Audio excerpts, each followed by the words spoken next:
আসসালামু আলাইকুম। সবাইকে স্বাগত জানাচ্ছি বিডি ভিউজে। আপনাদের সঙ্গে আছি আমি তাসনিম হোসাইন।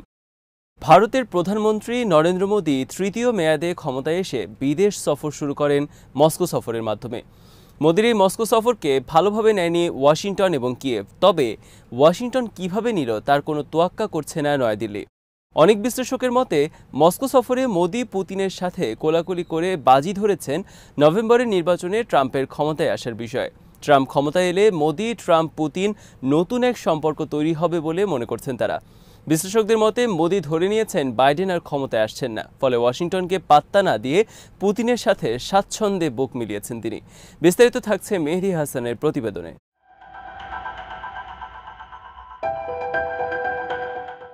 হোয়াইট হাউসে কে প্রবেশ করল তার পরোয়া করছে না ভারত। ওয়াশিংটনকে ভারত যে কোনো পাত্তা দিচ্ছে না তার প্রমাণ পাওয়া গেছে বাইডেন প্রশাসনের পুরো শাসনামলে। ওয়াশিংটনের নানাবিধ হুমকি উপেক্ষা করে তারা রাশিয়া থেকে S-400 মিসাইল সিস্টেম সংগ্রহ করে। ইউক্রেন যুদ্ধের পুরো সময়ে রাশিয়া থেকে সংগ্রহ করেছে বিপুল পরিমাণ জ্বালানি তেল। ভারতের এই ভূমিকা ছিল সরাসরি ইউক্রেনে রাশিয়ার আগ্রাসনের পক্ষে এবং চূড়ান্তভাবে পশ্চিমাদের বিরুদ্ধে।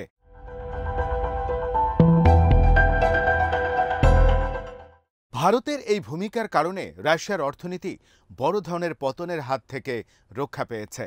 S-400 মিসাইল সিস্টেম সংগ্রহ, জ্বালানি তেল সংগ্রহ সহ আরও অনেক ক্ষেত্রে নয়াদিল্লি ওয়াশিংটনের রক্তচক্ষু উপেক্ষা করে সামনে এগিয়ে গেছে। কিন্তু ওয়াশিংটন নয়াদিল্লির বিরুদ্ধে কোনো পদক্ষেপ নেয়নি। উল্টো নয়াদিল্লিকে তোয়াজ করে চলেছে ওয়াশিংটন নয়াদিল্লির উপর তেমন কোনো চাপ প্রয়োগ করতে পারবে না, এটি খুব ভালোভাবে জেনে গেছে ভারত। ওয়াশিংটন নানা পদক্ষেপের মাধ্যমে প্রতিষ্ঠা করেছে ভারতের কাছে তারা যেন অসহায়।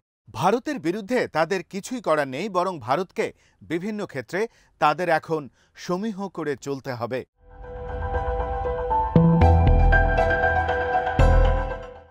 2022 সালের ফেব্রুয়ারি মাসে রাশিয়া ইউক্রেনে আগ্রাসনের পর থেকে যুক্তরাষ্ট্র সিরিজ সমালোচনা আর বিবৃতি প্রকাশ করে আসছে ভারতের বিরুদ্ধে, দিয়ে আসছে নানা ধরনের হুমকি, কিন্তু কাজের কাজ কিছুই করেনি ভারতের বিরুদ্ধে। রাশিয়া থেকে S-400 মিসাইল কেনার কারণে তারা তুরস্কের বিরুদ্ধে অবরোধ আরোপ করেছে, কিন্তু একই কাজ ভারত করলেও তারা কিছুই করেনি ভারতের বিরুদ্ধে। এভাবে বহু ইস্যুতে যুক্তরাষ্ট্রের ভণ্ডামি আর দ্বিমুখী নীতি এখন সাধারণ মানুষেরও মুখে মুখে।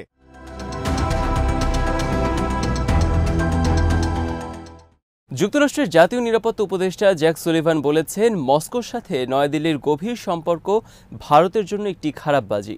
পররাষ্ট্র মন্ত্রণালয়ের মুখপাত্র ম্যাথিউ মিলার বলেন, মস্কোর সাথে নয়াদিল্লির সম্পর্কে উদ্বিগ্ন ওয়াশিংটন। নয়াদিল্লিতে নিযুক্ত ওয়াশিংটনের রাষ্ট্রদূত মস্কোর সাথে দিল্লির ঘনিষ্ঠ সম্পর্কের বিষয়ে হুঁশিয়ারি উচ্চারণ করেছেন।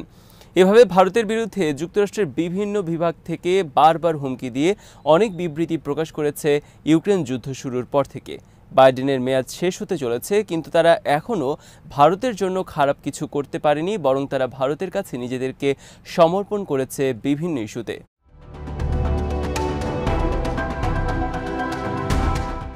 বিশ্বের সবচেয়ে বড় গণতান্ত্রিক দেশের প্রধানমন্ত্রী হয়ে বিশ্বের সবচেয়ে রক্তাক্ত আর অপরাধী একজন নেতার সাথে মোদির কোলাকুলির ঘটনা বিশ্ব শান্তির প্রতি বড় ধরনের একটি আঘাত। বিশ্লেষকদের মতে যুক্তরাষ্ট্রের সাথে সম্পর্ক উন্নয়নের জন্য ভারত অনেক বিনিয়োগ করেছে দীর্ঘদিন ধরে। এই অবস্থায় মোদি মস্কো সফরের মাধ্যমে বড় ধরনের ঝুঁকি নিয়েছেন পশ্চিমাদের বিরুদ্ধে।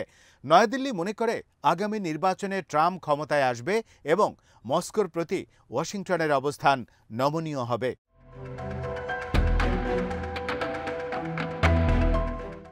পেনসিলভানিয়া নির্বাচনী জনসভায় ট্রাম্পকে হত্যা চেষ্টার ঘটনায় ট্রাম্পের প্রতি অভাবনীয় সহমর্মিতা প্রকাশ করেছে বিশ্ব নেতৃবৃন্দ। এই ঘটনায় নিন্দা জানিয়ে মোদি এক এক্স বার্তায় ট্রাম্পকে আখ্যায়িত করেছেন মাই ফ্রেন্ড ডোনাল্ড ট্রাম্প হিসেবে। পেনসিলভানিয়ায় ট্রাম্পের উপর গুলিবর্ষণের ঘটনায় নভেম্বরের নির্বাচনে ট্রাম্পের জয়ের পাল্লা অনেক ভারী করেছে।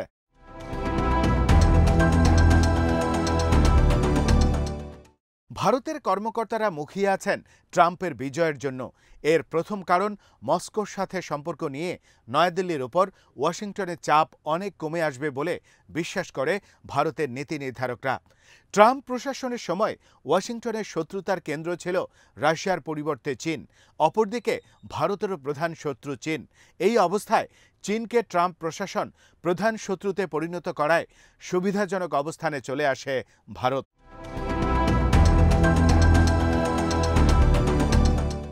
স্নায়ুযুদ্ধের সময় প্রায় অর্ধ শতাব্দীকাল ধরে ভারত সোভিয়েত ইউনিয়নের সাথে সম্পর্ক রক্ষা করে চলেছে। ঐতিহাসিকভাবে ভারতের প্রধান অস্ত্র সরবরাহকারী দেশ সোভিয়েত রাশিয়া। মিগ-29 যুদ্ধ বিমান থেকে শুরু করে বিভিন্ন ধরনের এসইউ ফাইটার জেট এবং সর্বশেষ S-400 মিসাইল সিস্টেম ভারত লাভ করেছে রাশিয়া থেকে।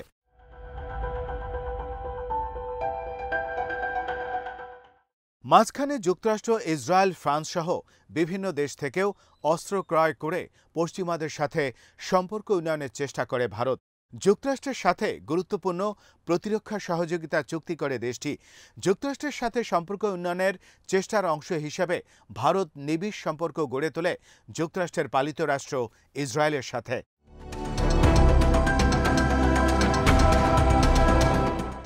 চীন থেকে ভারতের প্রতি নিরাপত্তা হুমকি অব্যাহত বৃদ্ধি পাওয়ার কারণে ভারত নতুন করে মনোনিবেশ করে পশ্চিমাদের সাথে সম্পর্ক উন্নয়নের প্রতি।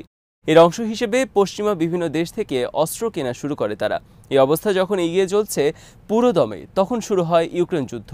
ইউক্রেন যুদ্ধ শুরুর পর থেকে নাটকীয় উন্নতি লাভ করে ভারত রাশিয়া সম্পর্ক। মধ্যপ্রাচ্যের পরিবর্তে রাশিয়া পরিণত হয় ভারতের ১ নম্বর জ্বালানি তেল সরবরাহকারী দেশ হিসেবে। দুই দেশের বাণিজ্য বাৎসরিক $10 বিলিয়ন থেকে রাতারাতি পৌঁছে যায় $63 বিলিয়ন।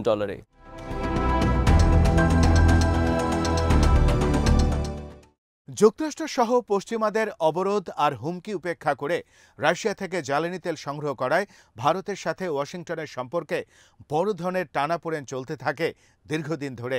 পশ্চিমাদের পক্ষ থেকে অভিযোগ ওঠে, রাশিয়া থেকে তেল কেনার মাধ্যমে ভারত সরাসরি সহায়তা করছে রাশিয়াকে ইউক্রেনের বিরুদ্ধে। এর জবাবে ভারত ওয়াশিংটন সহ পশ্চিমাদের স্পষ্টভাবে জানিয়ে দিয়েছে, তারা যেখান থেকে কম দামে জ্বালানি তেল পায় সেখান থেকেই তা সংগ্রহ করবে তার দেশের স্বার্থে। এক্ষেত্রে কারো হুমকি তারা পরোয়া করে না।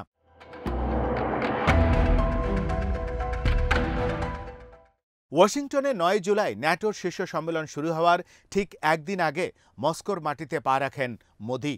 ন্যাটো সম্মেলনে ইউক্রেন প্রেসিডেন্ট ভলোদিমির জেলেনস্কিকে আখ্যায়িত করা হয় বিশ্ব হিরো হিসেবে, আর পুতিনকে আখ্যায়িত করা হয় বিশ্ব ক্রিমিনাল হিসেবে। অনেক বিশ্লেষকের মতে এমন সময় মোদি মস্কো সফর করে রেড লাইন অতিক্রম করেছেন এবং বড় ধরনের বাজি ধরেছেন পশ্চিমাদের বিরুদ্ধে।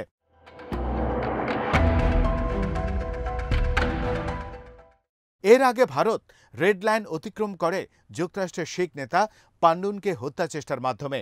গত জুন মাসে চেক রিপাবলিক একজন ভারতীয়কে হস্তান্তর করে যুক্তরাষ্ট্রের কাছে।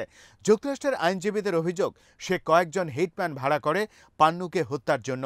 যুক্তরাষ্ট্র গত 5 বছর ধরে ভারতকে অভিযুক্ত করে আসছে ধর্মীয় অসহিষ্ণুতার জন্য। তবে বিশ্লেষকদের মতে মোদি প্রশাসনের কাছে এখনও অনেক কার্ড আছে পশ্চিমাদের সাথে গেম খেলার জন্য। তাদের মতে মোদির মস্কো সফর ভারত যুক্তরাষ্ট্র কৌশলগত সম্পর্কে কোনো প্রভাব ফেলবে না।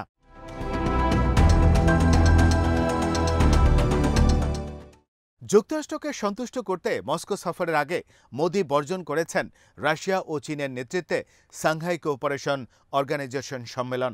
ভারত এখন নতুন করে চেষ্টা করছে আবার কোয়াডকে টেনে তোলার। নয়াদিল্লি চলতি বছর কোয়াড শীর্ষ সম্মেলনের আয়োজনের চেষ্টা করছে বলে খবর প্রকাশিত হয়েছে।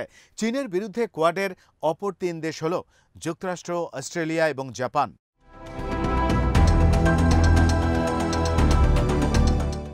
খবর বেরিয়েছে যুক্তরাষ্ট্র কোয়াড থেকে ভারতকে বাদ দিয়ে ফিলিপাইনকে নিয়ে এগিয়ে যাওয়ার কার্যক্রম শুরু করেছে। এই অবস্থায় ভারতের উদ্যোগ কতটা সফল হয় তা নিয়ে প্রশ্ন রয়েছে অনেক বিশ্লেষকদের। অপরদিকে রাশিয়া চলতি বছর কাজানে আয়োজন করতে যাচ্ছে ব্রিক্স শীর্ষ সম্মেলন। এর ফলে মোদিকে 3 মাসের মাথায় আবারও রাশিয়ায় সফর করতে হবে। এই সম্মেলন নিয়ে উভয় সংকটে রয়েছে মোদি প্রশাসন। মোদি যদি এই সম্মেলন বর্জন করেন তাহলে তার মাধ্যমে নির্ধারিত হবে ব্রিক্সের ভবিষ্যৎ সম্ভাবনা এবং একই সাথে পরিষ্কার হবে মোদি পশ্চিমাদের কতটা গুরুত্ব দেন। কাজান ব্রিক্স সম্মেলন হতে যাচ্ছে মোদির পররাষ্ট্রনীতির একটি টেস্ট কেস।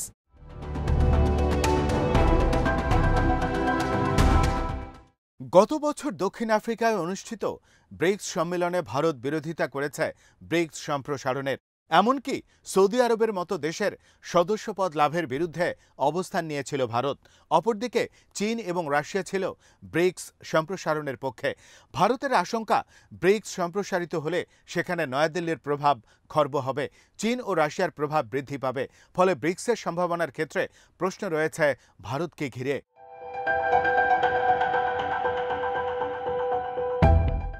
অনেক বিশ্লেষকের মতে ব্রিক্সের সম্ভাবনা নস্যাৎ করার পেছনে কাজ করছে ভারত। এর মাধ্যমে যুক্তরাষ্ট্রের উদ্দেশ্য সাধনে ভূমিকা পালন করেছে।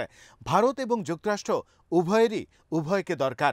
উভয়ই চেষ্টা করছে পরস্পরের সাথে সম্পর্ক উন্নয়নের। এই সম্পর্ক মোদি পুতিন কোলাকুলির মাধ্যমে নষ্ট হবার নয়।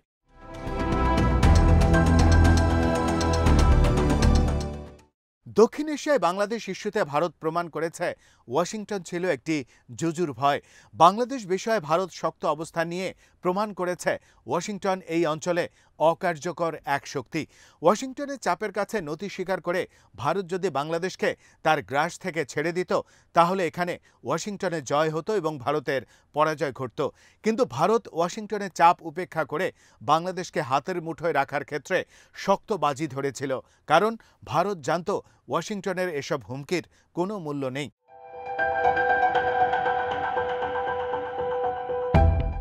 বাংলাদেশ নিয়ে যুক্তরাষ্ট্র ভারত ঠান্ডা যুদ্ধে ভারতের কাছে চূড়ান্ত রূপে নাস্তানাবুদ হয়েছে যুক্তরাষ্ট্র।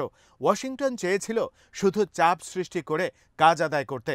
এতে কাজ না হলে এর বেশি কিছু সে করতে প্রস্তুত নয়। বাংলাদেশের কারণে ভারতকে হাতছাড়া করতে রাজি হয়নি শেষ পর্যন্ত। এভাবে বিভিন্ন আন্তর্জাতিক ইস্যুতে নয়াদিল্লি ওয়াশিংটনকে একটি পতিত সুপার পাওয়ার হিসেবে প্রমাণ করেছে।